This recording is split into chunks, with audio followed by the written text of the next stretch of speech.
أعوذ بالله من الشيطان الرجيم بسم الله الرحمن الرحيم مختصر حمد و صلات کے بعد قابل عزت تقریم معزز سامعین کرام و معززات محترمات سامعات، سنن ابن ماجہ کی حدیث ہے، رسول اکرم صلی اللہ علیہ وسلم فرماتے ہیں خیرت بین الشفاعت و بین ان يدخل نصف امتی الجنہ۔ اللہ تبارک اسمہ و تعالی نے میں محمد صلی اللہ علیہ وسلم کو اختیار دیا ہے کہ یا تو میں قیامت والے دن اپنی امت کے لیے شفاعت کا حق لے لوں، سفارش کا اختیار لے لوں، یا پھر یہ ضمانت لے لوں کہ اللہ تعالیٰ میری امت میں سے نصف کو جنت میں داخل کرے گا، آدھی امت جنت کی حقدار بنے گی۔ نبی اسلام فرماتے ہیں فاخترت الشفاعۃ، اللہ نے جو مجھے دو آپشنز عطا کیے تھے ان میں سے میں نے شفاعت والا اختیار حاصل کیا ہے، اور قیامت والے دن میں اپنی امت کے لیے شفاعت کروں۔ یہ حدیث جہاں پر امت کے حق میں شفاعت کو واضح کر رہی ہے، وہاں پر اس حقیقت کو عیاں اور افشاں کر رہی ہے کہ نبی علیہ السلام کی شفاعت ہمارے لیے کس قدر عظیم نعمت اور کس قدر اللہ کا بڑا فضل ہے کہ آدھی امت کے جنت میں داخل ہونے کے اختیار کے بدلے میں اللہ کے نبی صلی اللہ علیہ وسلم نے شفاعت کی آپشن کو حاصل کیا ہے۔ لیکن یاد رہے یہ شفاعت اللہ کے نبی کرے یا کوئی اور نبی کرے، چاہے اللہ کے فرشتے کرے یا کوئی مومن کرے، اس شفاعت کے لیے 4 شرائط کا ہونا ضروری ہے، اور یہ چاروں شرطیں میں نے یا کسی عالم نے ذکر نہیں کی، اللہ کے قرآن نے ذکر کی۔ سب سے پہلی شرط یہ ہے کہ جس کے حق میں شفاعت ہوگی وہ مسلمان اور موحد ہو، اس کا مسلمان اور موحد ہونا لازم اور ضروری ہے۔ اللہ سبحانہ و تعالیٰ سورہ غافر میں فرماتا ہے وَأَنذِرْهُمْ يَوْمَ الْآزِفَةِ، اے محمد صلی اللہ علیہ وسلم انہیں قیامت کے قریب آنے والے دن سے ڈرائے، اِذِ الْقُلُوبُ لَدَى الْحَنَاجِرِ، جس دن کی شدت اور تلخی کو دیکھ کر بندے کے کلیجے منہ کو آنے ہوں گے، کاظمین ما للظالمین من حمیم ولا شفیع یطاع، اس دن لوگ اپنے غصے کو پی رہے ہوں گے، لیکن جو کافر ہوں گے، جو مشرک ہوں گے، ان کا نہ کوئی دلی دوست ہوگا، ولا شفیع یطاع، نہ ان کا کوئی سفارش کرنے والا ہو۔ کافر چاہے کتنا بڑا حسب و نسب کا مالک کیوں نہ ہو، اس کے حق میں شفاعت نہیں ہو۔ دوسری شرط، جس نے بھی شفاعت کرنی ہے وہ چاہے اللہ کا ولی ہو، چاہے نبی ہو، حتیٰ کہ امام الانبیاء محمد رسول اللہ صلی اللہ علیہ وسلم ہو، ان کو اللہ سبحانہ و تعالیٰ کی رضا حاصل ہوگی، اللہ کی طرف سے پرمیشن اور اجازت ملے گی تو پھر شفاعت کر سکیں گے، وگرنہ نہیں۔ سورہ طٰہٰ میں اللہ سبحانہ و تعالیٰ فرماتا ہے یومئذ لا تنفع الشفاعۃ الا من اذن له الرحمن ورضی له قولا، اس دن شفاعت صرف وہی کر سکے گا جس کو اللہ کی طرف سے اجازت بھی ملے گی اور جس کی شفاعت اور سفارش کرنے پر اللہ سبحانہ و تعالیٰ راضی بھی ہوگا۔ تیسری شرط، جس کے حق میں شفاعت کرنی ہے اس کے مسلمان اور موحد ہونے کے ساتھ ساتھ اس بندے کا اللہ کی طرف سے اجازت نامہ ہونا ضروری ہے کہ اے نبی، اے ولی، اے فلاں، تو اس بندے کے حق میں سفارش کر سکتا ہے، اب میری تجھے اس کے حق میں شفاعت کی اجازت ہے۔ قرآن کریم کا 17واں پارہ ہے، سورہ انبیاء ہے۔ اللہ فرماتے ہیں جو میرے مقرب فرشتے ہیں وَلَا يَشْفَعُونَ إِلَّا لِمَنِ ارْتَضَىٰ وَهُمْ مِنْ خَشْيَتِهِ مُشْفِقُونَ، وہ ہر وقت مجھ سے ڈرتے رہتے ہیں، میرے فرشتے بھی میرے سامنے اس کے علاوہ کسی کی شفاعت اور سفارش نہیں کر سکتے کہ جس کے لیے میں اجازت نہ دوں، جس سے میں راضی نہ ہوں۔ چوتھی اور آخری شرط یہ ہے پھر اللہ سبحانہ و تعالیٰ کی طرف سے عمومی طور پہ اجازت ملنا بھی ضروری ہے۔ آیت الکرسی میں آپ پڑھتے ہیں من ذا الذی یشفع عنده الا باذنہ، کون ہے جس کے پاس یہ اختیار اور طاقت اور اقتدار ہو کہ وہ اللہ کی اجازت کے بغیر اللہ کے سامنے شفاعت کر سکے؟ کوئی بھی نہیں کر سکتا۔ یہ 4 شرطوں کا ہونا ضروری ہے، پھر جا کر شفاعت فائدہ دے گی۔ سب سے پہلی چیز کہ وہ بندہ مسلمان ہو، دوسری چیز جس نے شفاعت کرنی ہے اللہ کی اس کو رضا حاصل ہو، تیسری چیز جس کے حق میں شفاعت ہونی ہے اس کے بارے میں اللہ سبحانہ و تعالیٰ کی رضامندی حاصل ہو، چوتھی چیز اللہ سبحانہ و تعالیٰ کی طرف سے اجازت ہو، پھر شفاعت نصیب ہوگی۔ اور پھر شفاعت کی بنیادی طور پہ 8 قسمیں ہیں جو کہ صحیح حدیث اور قرآن کی آیات سے ثابت ہیں، جن میں سے 3 قسمیں اللہ کے پیغمبر صلی اللہ علیہ وسلم کی خاصیت ہیں۔ اللہ کے نبی کے علاوہ، محمد رسول اللہ صلی اللہ علیہ وسلم کے علاوہ وہ شفاعت کسی نبی کے اختیار میں بھی نہیں ہے۔ سب سے پہلی شفاعت جس کو آپ شفاعت عظمیٰ اور شفاعت کبریٰ کہتے ہیں، جس کو مقام محمود کہا جاتا ہے، اور یہ شفاعت کسی کی کامیابی کے لیے نہیں ہوگی، نہ ہی کسی کو جنت دلوانے کے لیے ہوگی۔ یہ شفاعت اور سفارش صرف اس لیے ہوگی کہ اے اللہ، انسان میدان محشر میں قیامت کی ہول ناکی سے تڑپ رہے ہیں، سورج کی تلخی سے وہ بے ہوش ہو چکے ہیں، اور ہر کسی کی زبان پر رب نفسی رب سلم کے الفاظ ہیں، اے اللہ میں محمد صلی اللہ علیہ وسلم تجھ سے اتنا التجا کرتا ہوں کہ ان کے حساب کتاب کا سلسلہ جاری فرما۔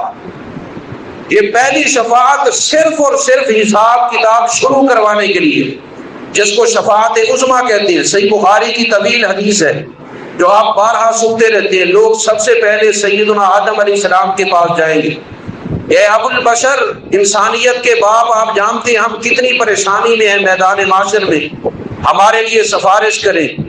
حضرت آدم علیہ السلام جواب دے دیں گے لست لہا، کہ یہ میری اہلیت نہیں ہے، میں آج شفاعت کا حقدار نہیں ہوں۔ حضرت ابراہیم نبی، حضرت موسیٰ نبی، حضرت عیسیٰ نبی، ان انبیاء کے پاس سے ہوتے ہوئے اور ان سب کی طرف سے جواب لیتے ہوئے کہ ہم شفاعت نہیں کر سکتے، لمبی حدیث ہے، آخر میں اللہ کے پیغمبر کے پاس ہیں۔ نبی علیہ السلام فرماتے ہیں، توجہ کریں، صحیح بخاری کے الفاظ ہیں، جب لوگ میرے پاس آئیں گے میں اپنے رب کے عرش کے قریب ہوں گا، جاتے ہی شفاعت شروع کر دوں گا نہیں، فَأَسْتَأْذِنُ عَلَىٰ رَبِّي، صحیح بخاری کے الفاظ ہیں، سب سے پہلے اللہ سے اجازت مانگوں گا، اے اللہ میں محمد آپ سے ہم کلام ہونا چاہتا ہوں۔ فَيُؤْذَنُ لِي، پہلی شرط اللہ مجھے اجازت عطا فرمائیں گے۔ فَأَخِرُّ سَاجِدًا لِلَّهِ، نبی علیہ السلام فرماتے دوسری شرط، جیسے اللہ فرمائے گا بات کر سکتے ہو، میں محمد صلی اللہ علیہ وسلم اللہ سے بات نہیں کروں گا، فوراً اللہ کے سامنے سجدے میں گر جاؤں، اور پھر اللہ میرے دل اور دماغ میں تعریفوں کے، اپنی حمد و ثنا کے وہ کلمات اور جملے الہام کرے گا، اللہ کے نبی فرماتے جو اس وقت دنیا میں مجھے معلوم نہیں ہے۔ میں تعریفات کے جب انبار لگا دوں گا، اللہ کی حمد و ثنا کی بہت زیادہ جھڑیاں لگا دوں گا، پھر اللہ کے نبی صلی اللہ علیہ وسلم فرماتے اللہ فرمائے گا یا محمد ارفع راسک، اے محمد صلی اللہ علیہ وسلم اب اپنا سر اٹھائیے، وَقُلْ يُسْمَعْ لَكَ، اب جو آپ بات کریں گے میں رب آپ کی بات سنوں گا، وَسَلْ تُعْطَى، جو آپ مانگیں گے میں رب تجھے عطا کروں گا، وَاشْفَعْ تُشَفَّعْ، آپ جو شفاعت کریں گے میں آپ کی شفاعت قبول کروں گا۔ نبی علیہ السلام فرماتے ہیں میں یہی درخواست کروں گا، اے اللہ میری امت کے اور باقی انسانیت کے حساب کتاب کا سلسلہ شروع فرما۔ یہ اللہ کے نبی صلی اللہ علیہ وسلم کی خاصیت ہے شفاعت عظمیٰ۔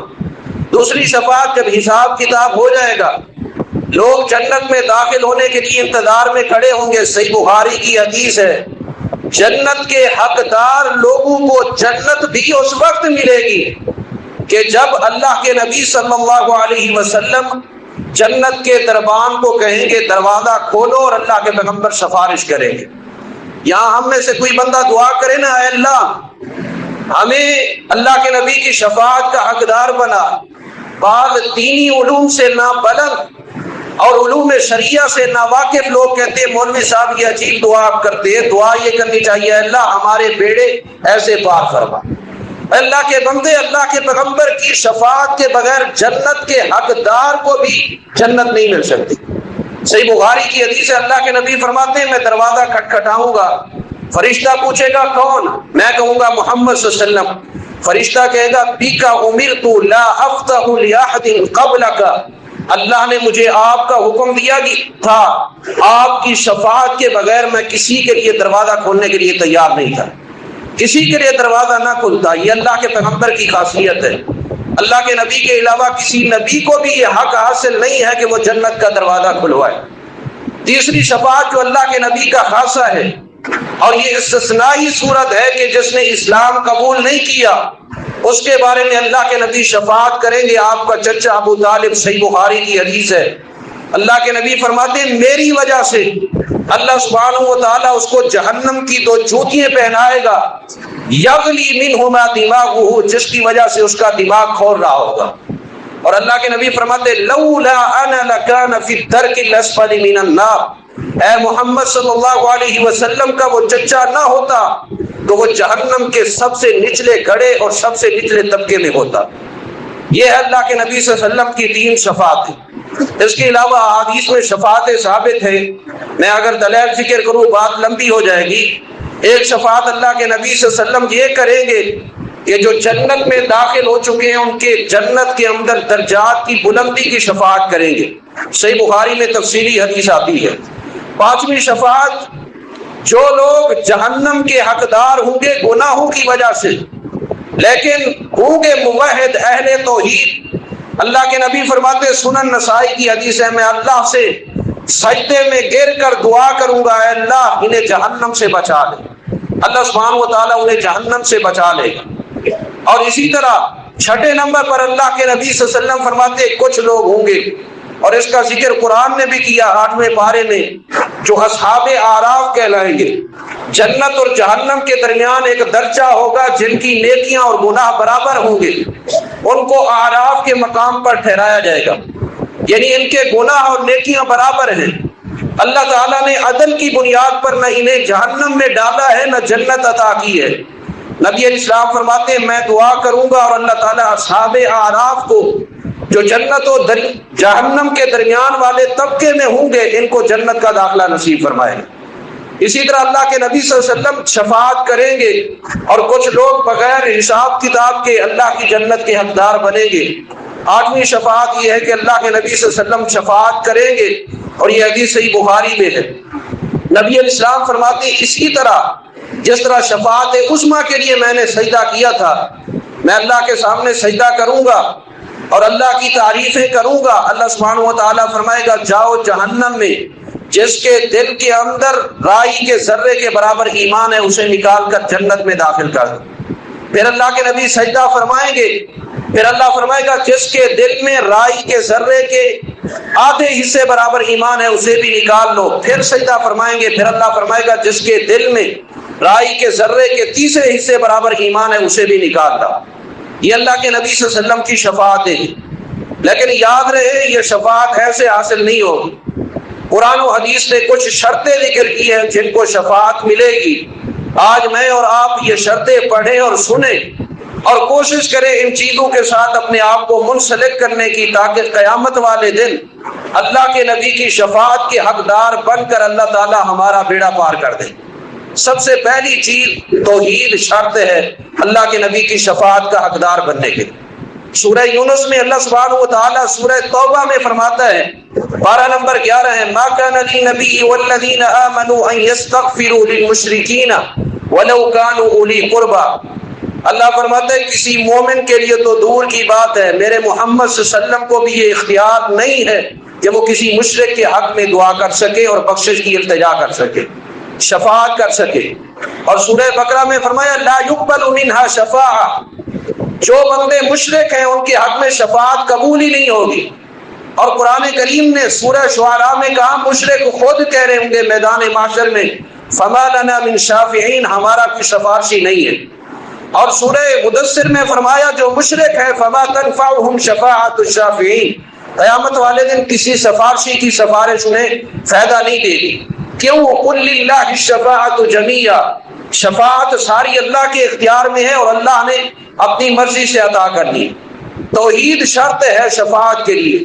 صحیح بخاری کی حدیث ہے, سیدنا ابو ہریرہ رضی اللہ تعالیٰ عنہ فرماتے ایک دن میں اللہ کے نبی صلی اللہ علیہ وسلم کی خدمت میں حاضر ہوا اور میں نے عرض کیا اللہ کے نبی یہ تو بتائیے من اسعد الناس بشفاعتک یوم القیامہ, قیامت کے دن آپ کی شفاعت کا سب سے زیادہ حقدار کون ہوگا؟ سیدنا ابو ہریرہ فرماتے جب میں نے سوال کیا نبی علیہ الصلوۃ والسلام نے فرمایا ابو ہریرہ تیرا حدیث کا ذوق اور شوق دیکھ کر اور علم حدیث کے ساتھ تیری تڑپ اور جذبہ دیکھ کر مجھے یقین تھا کہ یہ سوال مجھ سے صرف اور صرف سیدنا ابو ہریرہ ہی کرے گا. سن تو نے سوال کیا ہے, جواب میں تجھے دے رہا ہوں. جواب یہ ہے اسعد الناس بشفاعتی یوم القیامہ من قال لا الہ الا اللہ خالصا من قلبہ. قیامت کے دن میری شفاعت کا سب سے زیادہ حقدار اور میری شفاعت کو حاصل کر کے سعادت مندی حاصل کرنے والا وہ بندہ ہوگا جس نے لا الہ الا اللہ کا اقرار کیا اپنے دل کے اخلاص کے ساتھ. طوطے کے ساتھ پڑھا نہیں ہے, طوطے کی طرح رٹ نہیں لیا, بلکہ اس کی شرائط اور تقاضوں کو پورا کیا. اور صحیح مسلم کی حدیث اس کی وضاحت کرتی ہے. نبی علیہ الصلوۃ والسلام نے فرمایا لکل نبی دعوت مستجابہ. اللہ نے ہر نبی کو یہ اختیار دیا تھا کہ ویسے تو میں نے تیری زندگی میں ہر دعا قبول کرنی ہے, لیکن پوری زندگی ایک دعا ایسی ہوگی جو نبی اللہ کے سامنے یہ عرض کر کے کرے گا کہ اللہ یہ وہ دعا والا حق ہے جو تو نے مجھے عطا کیا ہے کہ وہ دعا میں نے تیری رد نہیں کرنی. ایک دعا کا اختیار ایسا ہے نبی نے جو بھی اللہ سے مانگنا ہے اللہ نے وہ عطا کرنا ہے. نبی علیہ السلام فرماتے فتعجل کل نبی دعوتہ, ہر نبی وہ ایک کنفرم قبولیت والی دعا والا حق اور اختیار دنیا میں استعمال کر چکا ہے. ہر نبی کو دنیا میں ضرورت پڑی ہے اور اس نے وہ حق کے دعا کو استعمال کر لی ہے. لیکن اللہ کے نبی فرماتے وَإِنِّ اخْتَبَعْتُ دَعْوَتِي شَفَاعَةً لِأُمَّتِي يَوْمَ الْقِيَامَةِ. اللہ نے مجھے جو ایک دعا کا کنفرم اختیار دیا ہے کہ وہ لازمی قبول ہوگی, اس کو میں نے ذخیرہ کیا ہوا ہے قیامت کے دن کے لیے اپنی امت کی شفاعت کے طور پر, سفارش کے طور پر. کس کی شفاعت کروں گا؟ صحیح مسلم کو نے فرمایا فَهِيَ نَائِلَةٌ إِن شَاءَ اللَّهُ مَن مَاتَ مِنْ أُمَّتِي لَا يُشْرِكُ بِاللَّهِ شَيْئًا. میری شفاعت صرف اس کو حاصل ہوگی جو دنیا سے اس حال میں گیا کہ اس کے نامہ اعمال میں رائی کے ذرے کے برابر اللہ کے ساتھ شرک نہ ہو. اس کو اللہ کے نبی صلی اللہ علیہ وسلم کی شفاعت حاصل ہوگی. دوسرے نمبر پر شفاعت اللہ کے قرآن کی حاصل ہوگی. صحیح بخاری کی حدیث ہے, نبی علیہ السلام فرماتے اقرأوا القرآن فإنه يأتي يوم القيامة شفيعا لأصحابه. قرآن کریم کثرت سے پڑھا کرو, اس کو سمجھا کرو, اس پر عمل کیا کرو, اس کے پیغام کو عام کیا کرو, یہ قیامت والے دن تمہارا سفارشی ہوگا. اور بالخصوص اللہ کے نبی نے فرمایا قرآن کی پہلی دو سورتیں سورہ بقرہ اور سورہ آل عمران, ان کے ساتھ گہرا تعلق اختیار کرو. اقرأ الزہراوین, یہ اللہ کے قرآن کے دو پھول ہیں اور جو دنیا میں ان کے ساتھ تعلق اختیار کرتا ہے, پڑھتا ہے, سمجھتا ہے, عمل کرتا ہے, قیامت کے دن اللہ کے نبی فرماتے ہیں جب قیامت قائم ہو جائے گی یہ میدان محشر میں بندے کے سامنے آئے گی جس نے ان کے ساتھ تعلق قائم کیا ہوگا. کأنہما غمامتان, اور یہ دونوں بادل کے صحبان کی طرح ہوں گی. تحاجان عن اصحابہما, اللہ کے نبی فرماتے ہیں یہ اپنے اپنے پڑھنے اور تعلقات قائم کرنے والوں کے بارے میں اللہ کے سامنے نہ صرف شفاعت کریں گی بلکہ پیار و محبت میں اللہ کے سامنے جھگڑنے لگیں گے, اے اللہ اسے تو لازمی جنت کا داخلہ نصیب فرما, اس نے دنیا میں ہمارے ساتھ تعلق قائم کیا. یہ قرآن کریم کی ان دو صورتوں کی برکت ہے. سلسلہ حدیث و صحیحہ کی روایت ہے, نبی علیہ السلام نے فرمایا القرآن شافع مشفع, قرآن کریم ایک ایسا سفارشی ہے جس کی سفارش کو اللہ نے لازمی طور پر قبول کرنا ہے. وماحل مصدق, اور ایسا مقدمہ پیش کرنے والی یہ چیز ہے کہ جس کی بات اللہ نے ماننی ہے اور اس کے مقدمے کو اللہ سبحانہ و تعالیٰ نے پورا کرنا ہے. فرمایا من جعلہ امامہ قادہ الی الجنہ, جس نے زندگی کے تمام امور و معاملات میں قرآن کو اپنا پیشوا اور رہنما بنا لیا یہ قرآن قیامت والے دن اس وقت تک اس کا ساتھ نہیں چھوڑے گا جب تک اس کو جنت میں داخل کروا کے نہ آ جائے۔ وَمَنْ جَعَلَهُ خَلْفَ ظَهْرِهِ سَاقَهُ إِلَى النَّارِ، اور جس نے قرآن کے پیغام کو زندگی کے امور و معاملات میں پس پش ڈال دیا، قرآن اس وقت تک اس کا پیچھا نہیں چھوڑے گا میدان محشر میں جب تک اوندھے منہ سے دھکیل کر جہنم کی آگ میں نہ ڈال دیا جائے۔ یہ قرآن کریم کے ساتھ تعلق شفاعت کا ذریعہ ہے۔ تیسرا طریقہ روزے۔ اللہ کے نبی صلی اللہ علیہ وسلم فرماتے ہیں قیامت والے دن روزے نے بھی شفاعت کرنی ہے اور اللہ کو کہنا ہے یا رب انی منعتہ الطعام والشراب بالنہار، اے اللہ میں اس کو دن کے وقت کھانے اور پینے سے روکتا تھا، فشفعنی فیہ، میں اس کے بارے میں سفارش کر رہا ہوں، میری اس کے متعلق شفاعت قبول فرما۔ یہ صرف رمضان کے روزے نہیں ہیں، اس کے علاوہ بھی اللہ نے روزے نبی کی سنت بنا دیے ہیں۔ ہر سوموار اور جمعرات کا آپ روزہ رکھا کرتے تھے، یہ ہمارے لیے بھی سنت ہے۔ ہر قمری مہینے، چاند کے مہینے کی 13، 14، 15 تاریخ جس کو ایام 20 کہتے ہیں، اللہ کے نبی روزے رکھا کرتے تھے۔ ابھی ذی الحج کا مہینہ آ رہا ہے، ذی الحج کے پہلے عشرے میں کثرت سے اللہ کے نبی روزہ رکھتے اور 9 ذی الحج کے روزے کی فضیلت بیان کی کہ وہ 2 سال کے گناہوں کا کفارہ ہے۔ آگے محرم آئے گا، محرم میں سب سے زیادہ اللہ کے نبی روزے رکھتے۔ رمضان سے پہلے شعبان گزرتا ہے، اس میں اللہ کے نبی روزے رکھتے۔ یہ روزے قیامت والے دن شفاعت کا ذریعہ ہے۔ چوتھے نمبر پر صحیح مسلم کی حدیث ہے، نبی علیہ السلام فرماتے ہیں جب اللہ کے گھر سے آواز آئے اذان کی، اذا سمعتم المؤذن فقولوا مثل ما يقول للمؤذن، جب تمہارے کانوں میں مؤذن کی آواز پڑ رہی ہو، اپنے کام کاج میں تم مصروف ہو، زبان کو اس کے ساتھ جوڑ دو، کان کو اس کے ساتھ جوڑ دو۔ جو مؤذن اذان کا کلمہ کہتے ہیں تم ویسے ویسے اس کا جواب دیتے جاؤ، اور حی علی الصلاۃ حی علی الفلاح کے موقع پر لا حول ولا قوت الا باللہ کہتے جاؤ۔ جب مؤذن اذان مکمل کر لے، تم نے اذان کا جواب دے دیا، پہلا کام مکمل۔ دوسرا کام کرنے ثم صلوا علیہ، میرے اوپر درود ابراہیمی پڑھنا ہے، اللہم صلی علی محمد وعلی آل محمد والا پورا درود۔ تیسرے نمبر پر فرمایا ثم صل اللہ علی الوسیلہ، اللہ سے میرے لیے مقام وسیلے کا سوال کرنا ہے۔ یہ دعا پڑھتے ہوئے اللہم رب هذه الدعوة التامة والصلاة القائمة آت محمدا الوسیلة والفضیلہ وابعثه مقاما محمودا الذی وعدته، یہ 3 کام کرنے تمہارے ذمے ہیں، اور پھر مؤذن کی پکار پر آ کر نماز بھی پڑھو میری سنت کے مطابق۔ حلت لہ شفاعتی یوم القیامہ، قیامت والے دن اللہ تمہیں میں محمد کی شفاعت کا حقدار بنا دے۔ کتنا آسان پیکیج ہے، نہ کوئی ٹائم لگتا ہے نہ کوئی خرچہ ہوتا ہے، آسان ترین پیکیج۔ اذان کا جواب دیں، درود پڑھے اور یہ دعا یاد کر کے پڑھے، اللہ کے پیغمبر صلی اللہ علیہ وسلم کی شفاعت حاصل ہو جائے۔ چوتھے نمبر پر یہ اذان کا جواب شفاعت کا ذریعہ ہے۔ 5ویں نمبر پر اگر کسی کو اللہ نے یہ توفیق دی ہے، وہ مدینے کے اندر رہتا ہے، مدینے کے اندر اس کو موت آتی ہے، اللہ کے نبی صلی اللہ علیہ وسلم مدینے میں رہنے والے ہر مسلمان موحد کے حق میں بالخصوص شفاعت کرے گی۔ صحیح مسلم کی حدیث ہے، نبی علیہ الصلوۃ والسلام نے فرمایا لا يصبر احد من امتی على لأواء المدینة وشدتها الا كنت له شفیعا او شہیدا یوم القیامہ اذا كان مسلما۔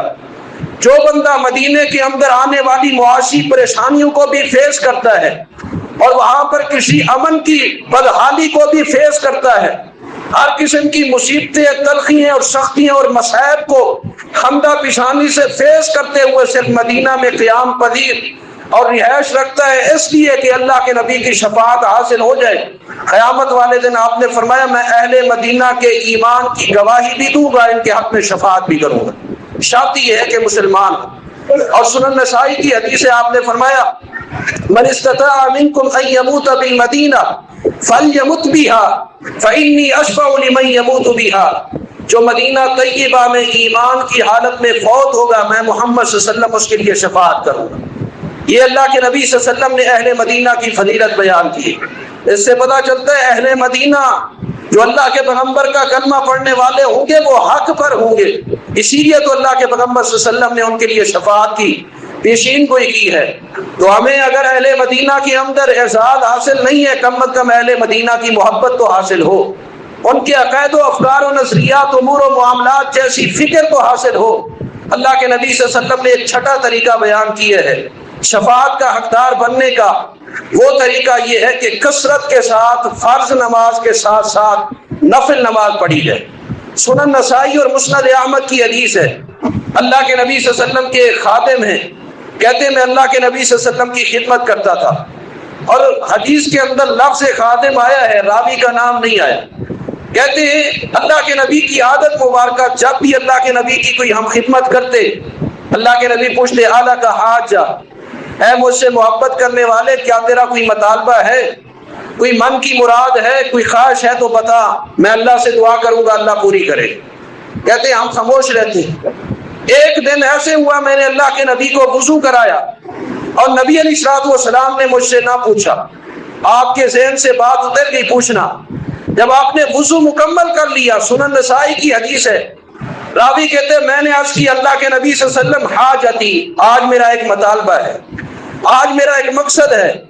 آپ نے فرمایا کیا؟ ما حاجتک، تیرا کیا مقصد ہے؟ میں نے عرض کی اللہ کے نبی صلی اللہ علیہ وسلم حاجتی ان تشفع لی یوم القیامہ، میرا ایک ہی مقصد ہے کہ آپ کی خدمت کر رہا ہوں، آپ قیامت والے دن اللہ کے سامنے میری شفاعت کر دیں۔ نبی رحمت صلی اللہ علیہ وسلم نے آگے سوال کیا، توجہ کریں میرے نوجوان بھائی اور بہنیں، غور کریں، نوجوان ہے، اللہ کے پیغمبر کا خادم ہے۔ آپ نے پوچھا من دلک علی ھذا، تیرا جو مطالبہ ہے یہ بات تیرے ذہن میں کس نے ڈالی ہے، تیرے دل کے اندر یہ سوچ کس نے پیدا کی ہے، کس نے تجھے یہ مشورہ دیا ہے؟ فوراً کہتے ہیں قال ربی، میرے رب نے میرے دل کے اندر یہ بات ڈالی ہے کہ اللہ کے پیغمبر سے یہ التجا کر۔ یہ ہے فکر۔ اللہ کے نبی نے فرمایا ٹھیک ہے شفاعت کروں گا، لیکن شرط یہ ہے فاعلنی بکثرت السجود، کثرت نماز کے ساتھ، کثرت سجدے کے ساتھ، بہت زیادہ نوافل کے ساتھ میری مدد کرتا تاکہ قیامت والے دن میں تیری شفاعت کر سکوں۔ یہ نماز کی کثرت اللہ کے پیغمبر کی شفاعت کا ذریعہ ہے۔ اس طرح کی ایک حدیث صحیح مسلم میں بھی آتی ہے کہ ربیعہ بن کعب نے اللہ کے نبی کی خدمت کے بعد یہی سوال کیا تھا، تو آپ نے آپ سے عرض کیا تھا کہ اللہ کے نبی میں اسألک مرافقتک فی الجنہ، جنت میں آپ کے لیے آپ کے پڑوس میں جگہ چاہتا ہوں۔ نبی علیہ السلام نے انہیں بھی یہی فارمولہ بتایا تھا کہ کثرت نماز کا اہتمام کیا کرو، میں قیامت والے دن اللہ سے دعا کروں گا اور اللہ آپ کو میرا پڑوس عطا کر دے گا۔ یہ ہے اللہ کے نبی صلی اللہ علیہ وسلم کے بتائے ہوئے طریقے۔ اسی طرح ایک طریقہ نبی علیہ السلام نے یہ ذکر کیا ہے کہ مصیبت آئے، تکلیف آئے، خاص طور پہ بندے کا معصوم بچہ بلوغت کی عمر سے کم عمر میں ہو، دنیا سے چلا جائے، چاہے بیٹا ہو یا بیٹی، اور وہ اس پر صبر کر لے، استقامت کا پہاڑ بن جائے، اللہ کی ناشکری اور ناقدری نہ کرے، بلکہ زبان پر یہی لفظ جاری ہوں کہ اللہ میرے جگر کا گوشہ مجھ سے چھن گیا، میرے جسم کا حصہ مجھ سے جدا ہو گیا، لیکن میں تیرے فیصلے پر راضی ہوں۔ نبی علیہ السلام فرماتے ہیں یہ معصوم بچے جب جنت میں اللہ ان کو حکم دے گا، سنن نسائی کی حدیث ہے، ادخلوا الجنہ، اے بچوں جنت میں داخل ہو جاؤ، یہ کہیں گے لا یا ربی حتی یدخل آباؤنا، اے اللہ نہیں، ہم اس وقت تک جنت میں نہیں داخل ہو سکتے جب تک ہمارے والدین جنت میں داخل نہ ہو، ہمارے والدین کو پہلے جنت میں داخل کر۔ اللہ کے نبی صلی اللہ علیہ وسلم فرماتے ہیں، اللہ سبحانہ و تعالیٰ فرمائے گا ادخلوا الجنۃ انتم وآباؤکم، تم بھی جنت میں چلے جاؤ اور تمہارے باپ بھی جنت میں چلے جائیں۔ اور مسند احمد سلسلہ حدیث صحیحہ کی روایت ہے، ایک عظیم تابعی ہیں ابو حسان رحمۃ اللہ علیہ، حضرت ابو ہریرہ رضی اللہ تعالیٰ عنہ کے شاگرد تھے۔ اللہ نے جڑوے بیٹے دیے اور چند دن کے اندر جڑواں بیٹا اللہ نے واپس لے لی، اور فرماتے ہیں انہ مات ابنان لی، میرے دو بیٹے فوت ہو گئے۔ کہتے ہیں میں ابو ہریرہ رضی اللہ تعالیٰ عنہ کے پاس آیا، عرض کیا اللہ کے پیغمبر کی کوئی ایسی حدیث سنائے، میرے دل کے اندر جو پریشانی ہے، اس وقت میں فکری ٹینشن کا شکار ہوں، اور اس وقت جو اضطراب اور بے چینی کی کیفیت نے مجھے گھیرا ہوا ہے، یہ ٹینشن ختم ہو جائے اور اللہ تعالیٰ میرے دل کے اندر حوصلے اور دلاسے اور صبر کی کیفیت پیدا کر دے۔ سیدنا ابو ہریرہ نے پھر حدیث سنائی، اللہ کے نبی نے فرمایا جو معصوم بچے دنیا سے جاتے ہیں اور ان کے والدین پیچھے صبر و استقامت کا پہاڑ بن جاتے ہیں، قیامت کا دن ہوگا جس طرح بچہ دنیا میں لاڈ کرتے ہوئے اپنے ابا کے کپڑے کا دامن پکڑ لیتا ہے، میدان معاشر میں اسی طرح وہ بچہ دامن پکڑ لے گا اور اللہ سے التجا کرے گا، اے اللہ میرے والدین کو بھی جنت کا داخلہ نصیب فرما۔ اللہ کے نبی فرماتے ہیں حتی یدخلہ اللہ وآباہ الجنہ، حتیٰ کہ اللہ اس بچے کو بھی اور اس کے والد کو بھی جنت کا داخلہ نصیب فرمائے۔ اسی طرح نماز جنازہ میں اگر 40 موحدین آ کر شفاعت کر دیں، ان کی شفاعت بھی اللہ سبحانہ و تعالیٰ قبول کر کے بندے کا بیڑا پار کر دیتا ہے۔ صحیح مسلم کی حدیث ہے۔ جنازے میں شرکت کیا کریں یہ سوچ کر کے کل کو اللہ تعالیٰ میرے جنازے میں بھی موحد بندہ بھیج دے اور اللہ تعالیٰ میرا بیڑا پار کر دے۔ سیدنا قریب رحمہ اللہ علماء تابعین میں سے، اور حضرت عبداللہ بن عباس رضی اللہ تعالیٰ عنہ کے شاگرد بھی ہیں، آزاد کردہ غلام بھی ہیں۔ حضرت عبداللہ بن عباس نے انہیں آزاد کر دیا تھا، لیکن اپنے استاد کے ساتھ اور اپنے مالک کے ساتھ اتنی محبت تھی، اتنی محبت تھی۔ صحیح مسلم میں آتا ہے قریب کہا کرتے تھے کہ میں نے پھر بھی پوری زندگی حضرت عبداللہ بن عباس کے قدموں میں گزاری۔ لوگ کہتے تجھے تو آزادی مل گئی ہے چلا جا، کہتے جتنا مزہ مجھے زندگی گزارنے کا ابن عباس کے قدموں میں آتا ہے اتنا آزادی میں نہیں آتا۔ فرماتے ہیں ایک مرتبہ سفر سے واپس آ رہے تھے، حضرت عبداللہ بن عباس ود فیملی سفر پر تھے۔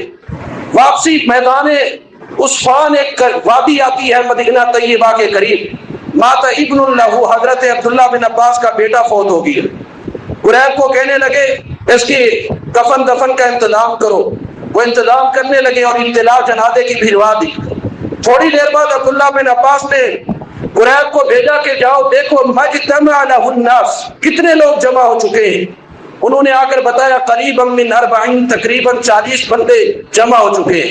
عبداللہ بن عباس کہنے لگے فوراً جنازے کا اہتمام کرو، نماز جنازہ پڑھتے ہیں۔ میں نے نبی علیہ السلام سے سنا تھا، آپ فرماتے تھے ما من رجل مسلم يموت فيقوم على جنازته 40 رجلا لا يشرك بالله شيئا الا شفعه الله فيه، جو بندہ دنیا سے جاتا ہے اور اس کے نماز جنازہ میں 40 بندے موحدین اللہ کے ساتھ جو رائی کے ذرے کے برابر شرک نہ کرتے ہو، کھڑے ہو کر اللہ کے سامنے دل کے اخلاص کے ساتھ دعائیں کرتے ہیں، الا شفعهم الله فيه، اللہ ان کی شفاعت قبول کر کے اس کو جنت کا داخلہ نصیب فرما دیتا ہے۔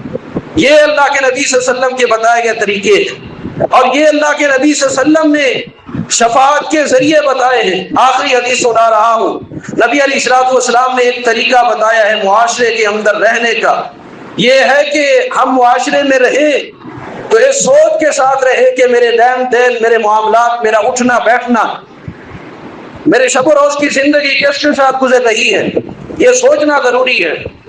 مسند احمد کی حدیث ہے، نبی علیہ السلام فرماتے ہیں المرء علی دین خلیلہ فلینظر من یخالل، ہر بندہ اپنے دوست اور تعلق رکھنے والے کے دین اور مذہب پر، اس کی فکر اور سوچ پر جانچا جاتا ہے، اس کے مذہب پر پہچانا جاتا ہے۔ ہر بندے کو اپنا آڈٹ اور احتساب کرنا چاہیے کہ میرے شب و روز کس کے ساتھ گزرتے ہیں، دیندار کے ساتھ گزرتے ہیں، بے دین کے ساتھ گزرتے ہیں، موحد کے ساتھ گزرتے ہیں، مشرک کے ساتھ گزرتے ہیں، اللہ کے محب کے ساتھ گزرتے ہیں یا اللہ کے دشمن کے ساتھ گزرتے ہیں، نمازی کے ساتھ گزرتے ہیں یا بے نمازی کے ساتھ گزرتے ہیں۔ فائدہ کیا ہوگا؟ دنیا میں تو بے شمار فوائد ہے، آخرت میں جو فائدہ ہوگا صحیح بخاری کی حدیث ہے، نبی علیہ السلام فرماتے ہیں جب جنتی جنت میں چلے جائیں گے سب سے زیادہ جو وہ التجائیں اللہ کے سامنے دعائیں، حتیٰ کہ حدیث کے لفظ اشد مناشدتاً، سب سے زیادہ محبت اور پیار کے دائرے میں رہ کر جو اللہ سے لاڈ اور احتجاج وہ کریں گے وہ یہ ہوگا کہ اللہ ہمارے کچھ مسلمان بھائی کانوا یصلون معنا، ہمارے ساتھ بیٹھتے تھے، نمازیں پڑھتے تھے، کانوا یصومون معنا، ہمارے ساتھ روزے رکھتے تھے، کانوا یعملون معنا، ہر نیکی کے کام میں ہمارے ساتھ ہوتے تھے، لیکن آج جنت میں نظر نہیں آتے۔ کیا وجہ ہے؟ اللہ کے نبی صلی اللہ علیہ وسلم فرماتے ہیں اللہ تعالیٰ فرمائے گا کہ انہیں ان کے گناہوں کی وجہ سے میں نے جہنم میں ڈال دیے۔ جب یہ اللہ تعالیٰ کے سامنے بار بار لاڈ اور احتجاج کریں گے، اللہ فرمائے گا اذهبوا فمن وجدتم في قلبه مثقال دینار من ایمان فاخرجوه من النار، جاؤ جہنم میں جس بندے کو تم دیکھو کہ اس کے دل میں دینار کے برابر، دینار کے سکے کے وزن اور مسافت اور پیمائش کے برابر ایمان ہے، اس کو نکال کر جنت کا داخلہ عطا کر دو۔ نبی علیہ السلام فرماتے حرم اللہ وجوہہم علی النار، جب یہ جہنم کے کنارے پر جائیں گے اللہ جہنم کی آگ پر حرام کر دے گا کہ ان لوگوں کے چہروں کو کچھ نہیں کہنا. ان کے دوست احباب فرینڈز آ رہے ہیں انہیں پہچاننے کے لیے، وہ ان کو نکال کر لائیں گے، پھر کہیں گے اللہ ابھی کچھ نظر نہیں آ رہے. صحیح بخاری کی حدیث ہے. اللہ فرمائے گا جاؤ آدھا دینار جس کے اندر ایمان ہے اس کو بھی نکال کر لے آؤ. صحیح بخاری کے الفاظ ہیں، تیسری مرتبہ کہیں گے اللہ ابھی بھی کچھ رہ گئے. اللہ فرمائے گا جاؤ جس کے دل کے اندر رائی کے ذرے کے برابر بھی ایمان ہے اسے بھی جہنم سے نکال کر لے آؤ. یہ فائدہ ہوگا دنیا میں اچھے لوگوں کے ساتھ رہنے کا. اللہ میرا اور آپ کا جینا بھی نیک لوگوں کے ساتھ کر دے، اولیاء کے ساتھ، اتقیاء کے ساتھ، علماء کے ساتھ، دینداروں کے ساتھ، اللہ کے محبین کے ساتھ، اور اللہ کی شریعت اور اللہ کی نازل کردہ وحی کے ساتھ گزارنے والوں میں اللہ ہمیں شامل فرما دے، اور ہماری موت بھی اچھے لوگوں میں ہو اور ہمارا حشر و نشر بھی اچھے لوگوں میں ہو.